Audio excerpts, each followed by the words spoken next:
morning mga ka-airgun. Ayan. Dito tayo ngayon sa field para i-testing yung unit na pinagkatiwala sa atin ni Sir Edwin ng Caloocan. Ayan. Indomade po siya. Ayan.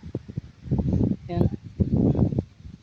Ang issue po nito ay sabog ang grouping sa 20 meters. Hindi raw siya makatama ng maya. Yung maya, hinimatay na lang kakailag. Ayan. Ang ginawa natin dito, ito, dinagdagan natin ng plenum kasi mga ka-airgun, napakahina niyan, hindi ko mapalakas nasa 700 plus lang, para mga 730 mga ganun fps. Yan, ayaw niyang hindi ko siya mapalakas. Tapos yung tangke niya dati maliit lang, yung ganun kalaki. Yan, pinalitan na rin natin yan ng malaki, 0.5 liter. Tapos yan, ginawa natin ng offset.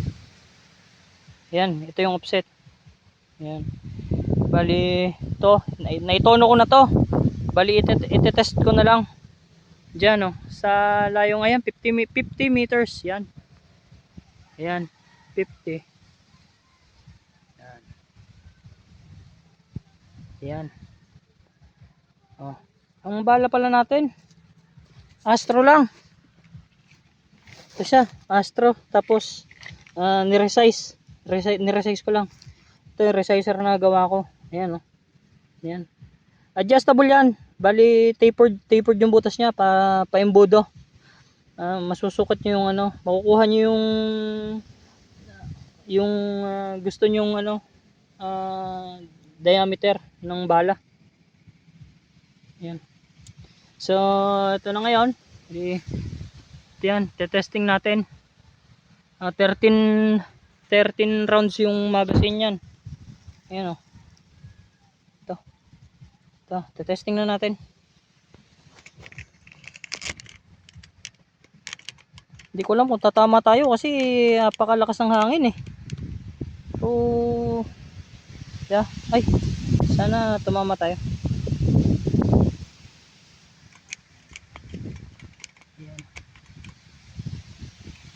Yan. Yan, ba't ganun? Nasa gilid? Okay lang, makikita kaya yan? Kita naman sige.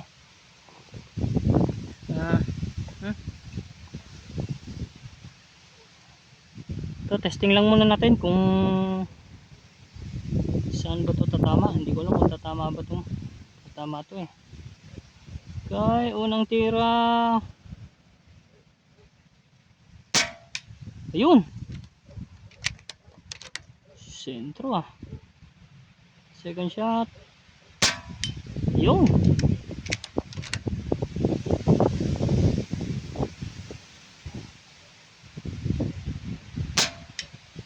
third.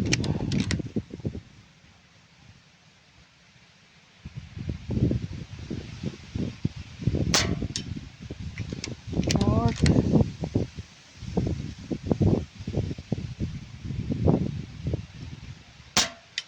Fifth.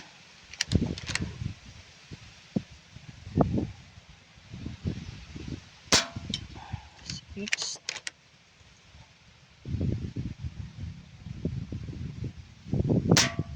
Seven.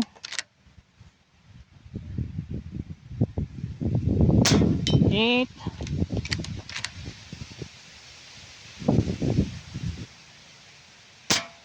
9.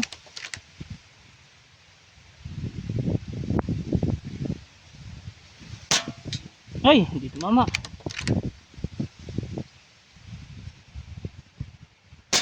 11.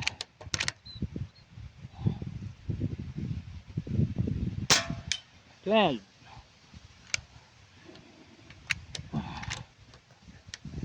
Last. Ayun.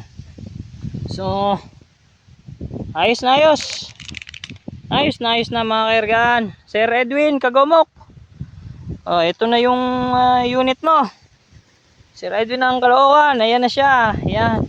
Itong barrel na ginamit ko, pinalitan ko rin pala ng barrel, ang ginamit kong barrel dyan ay yan, easy barrel na 16 grooves.